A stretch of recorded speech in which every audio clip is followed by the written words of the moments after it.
The boy couldn't understand why the doorway was so eerily quiet that morning. No one stopped him as he rose from his sleeping mat. No one offered him bread soaked in watered wine. The house wasn't silent from sleep, but from something else, something like the stillness that precedes a breaking point. When the men arrived, their bronze fittings clinking against leather straps, no one asked if he was ready. At 7 years old, he had no idea what it meant to be taken by the state, no words for ownership, obligation, or duty.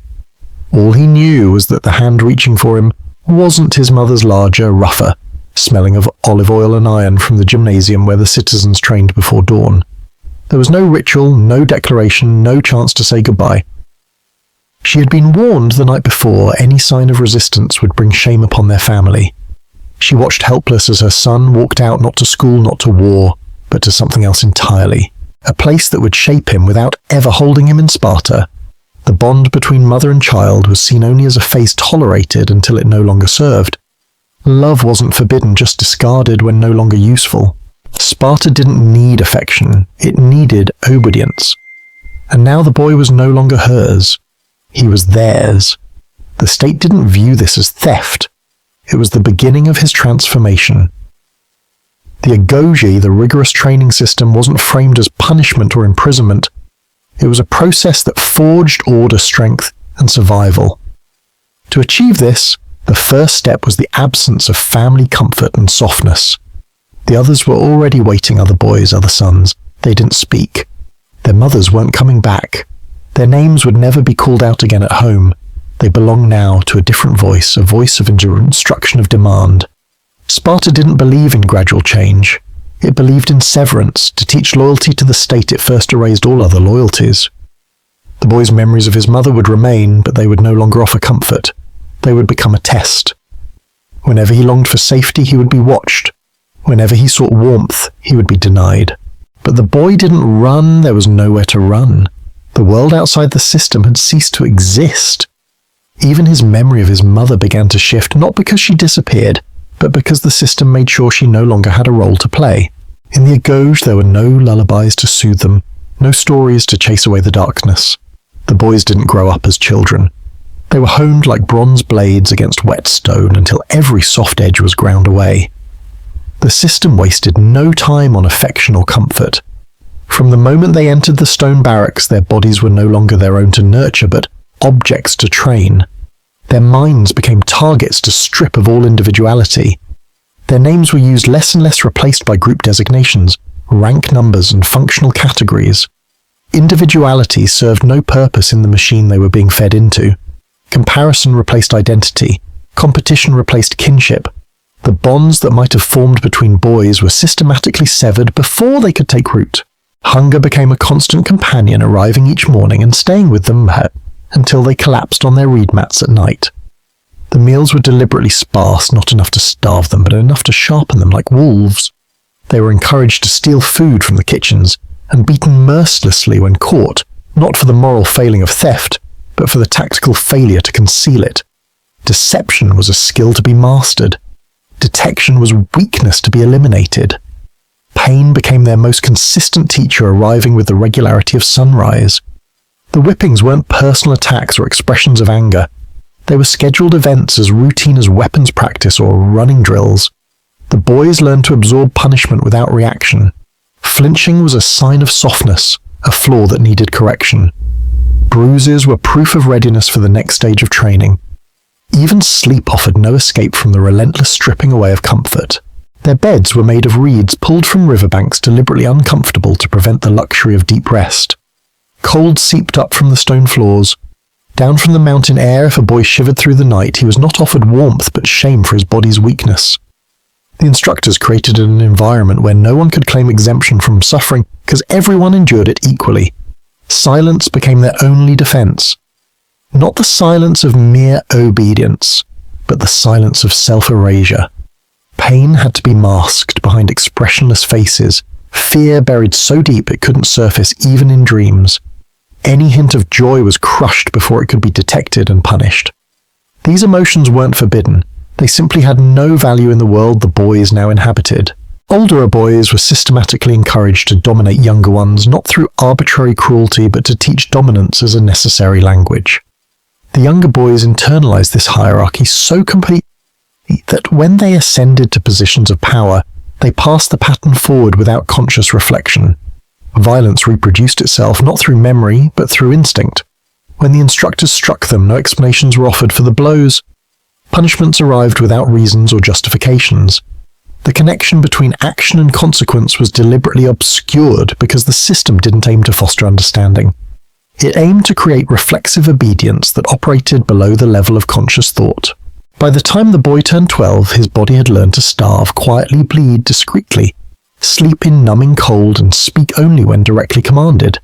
He no longer sought protection, because he had learned it was never coming. He no longer cried not because the tears had run dry, but because the impulse to shed them had been surgically removed from his emotional repertoire. Some boys broke under this relentless pressure and were discarded with clinical indifference. The system didn't punish failure. It simply moved forward without the broken pieces, focusing on those who proved capable of withstanding the transformation. By the time he reached the edge of adolescence, the boy didn't wonder where his childhood had gone, because he had never been given one to lose. What replaced it was a structure so complete and relentless that it required no explanation or justification. It simply overrode whatever had been there before, quietly, efficiently, and permanently. There was no ceremony, no grand announcement echoing through the stone barracks. The boy had reached 16 winters. His body scarred from years of training, he had reached the age when something was expected of him, but nothing was said. The absence of words was not a mistake. It was the most deliberate part of a design perfected over generations.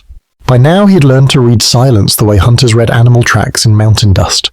In Sparta, silence carried more weight than laws backed by bronze or decrees carved into marble.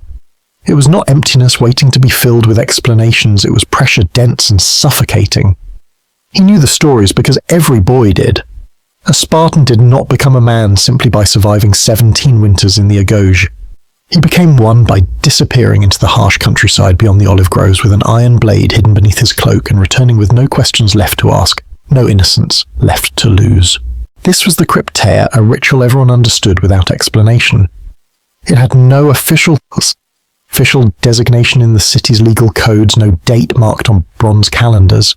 It wasn't training like their daily weapons practice, nor battle like the campaigns against Messenia. It was transformation disguised as tradition, an initiation test that confirmed the system had succeeded in its most fundamental purpose. He was not told which healer to kill, which settlement to visit, or what criteria to use for selection. The target was never chosen through political calculation or personal grievance. It could be anyone. No one told him what specific actions to take, but everyone knew the consequences if he failed to act. There would be no official punishment recorded in any document, only exclusion from the brotherhood he had bled to join, and failure that would shame his family name for generations.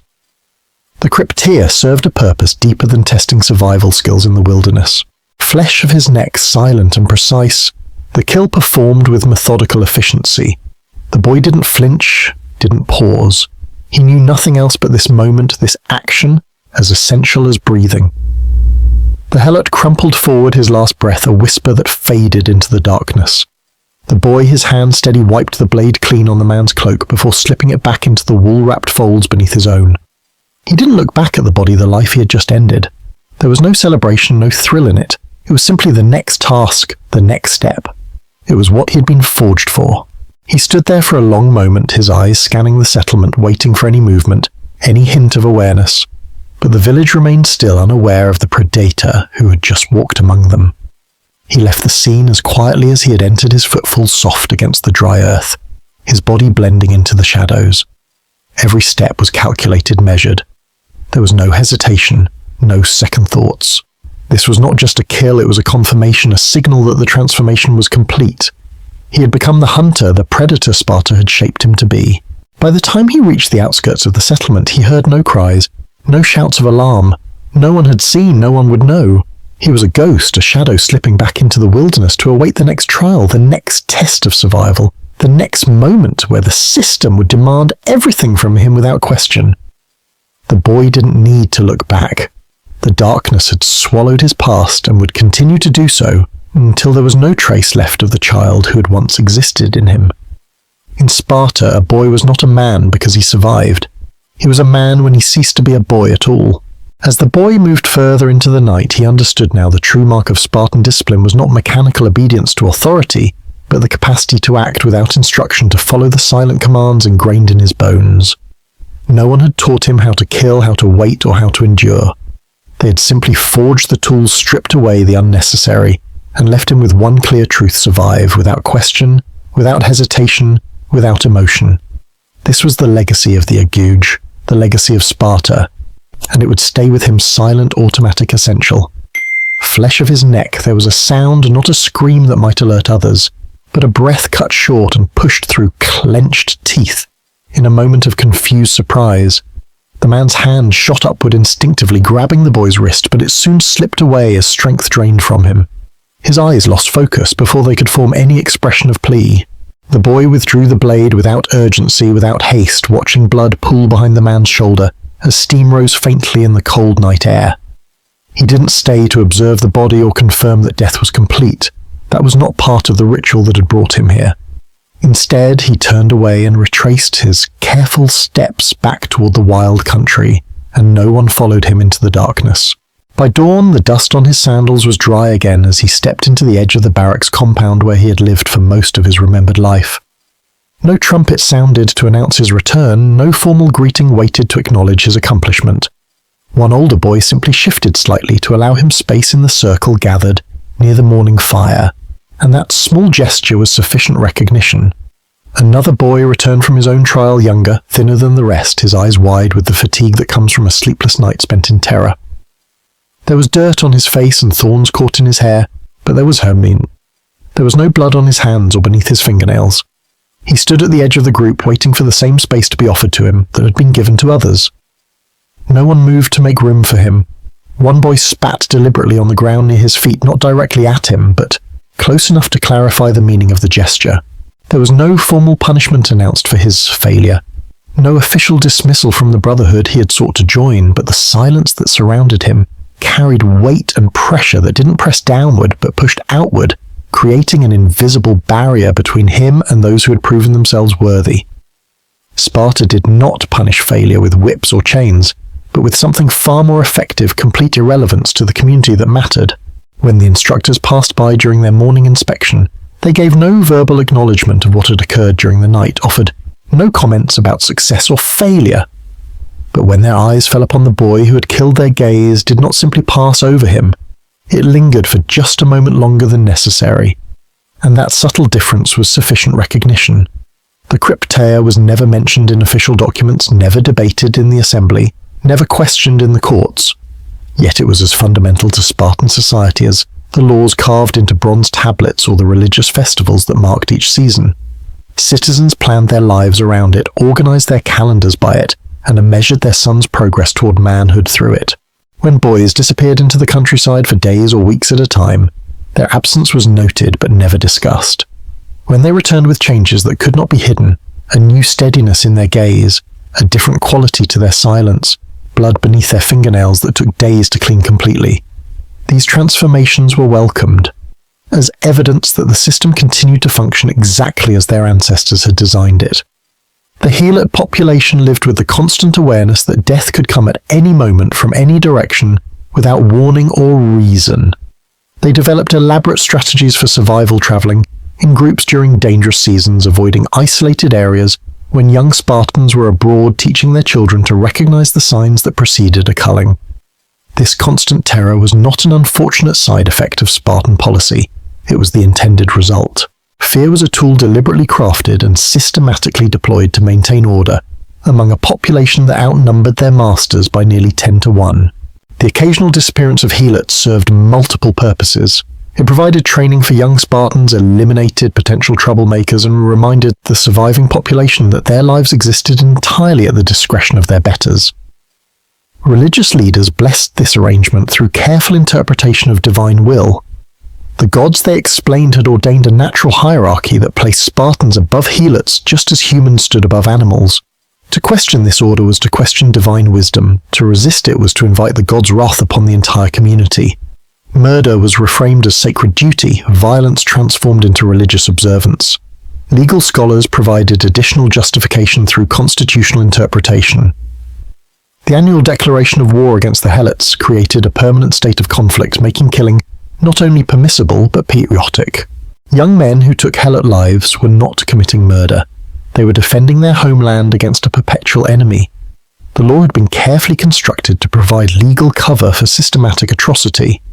Economic interests aligned perfectly with moral rationalization. Helot labor generated the wealth that funded Spartan military superiority, subsidized citizen leisure, and maintained the lifestyle that made their civilization the envy of the Greek world. Any disruption to this system would have threatened not just individual prosperity, but the very foundations of Spartan power. The cost of maintaining order was measured in Helot blood, and Spartan society had decided that price was acceptable. The broader Greek world knew what happened in Laconia, but chose to look away. Sparta's military strength made them valuable allies and dangerous enemies. Other city-states needed Spartan warriors to defend against Persian invasions, to settle territorial disputes, to maintain the balance of power that kept any single polis from dominating the others. Knowledge of Spartan brutality was suppressed not from ignorance, but from calculated self-interest. This conspiracy of silence extended across generations, creating a civilization that functioned smoothly on foundations of deliberate cruelty, while maintaining the fiction that it represented the highest achievements of human culture. Children grew into adults who perpetuated systems they had inherited without examination. Adults became elders who passed those systems to the next generation, with minor refinements but no fundamental changes. The machine reproduced itself with mechanical precision, creating new killers to replace the old ones, training new victims to accept their fate, and ensuring that each generation found the arrangement as natural and necessary as their predecessors had. What began as policy became custom. What started as expedience transformed into sacred tradition, and what should have been recognized as atrocity was celebrated as the source of Spartan greatness. The Helots who died in darkness left behind families who mourned in silence, children who learned to expect no justice, and communities that adapted to the constant threat as a normal condition of existence. Their names were never recorded, their deaths never investigated, their absence never officially acknowledged.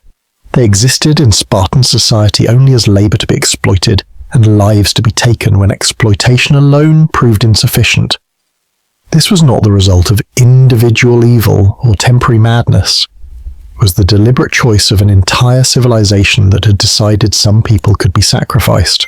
Thank you everyone for watching the whole video. Please like and subscribe to watch more good videos.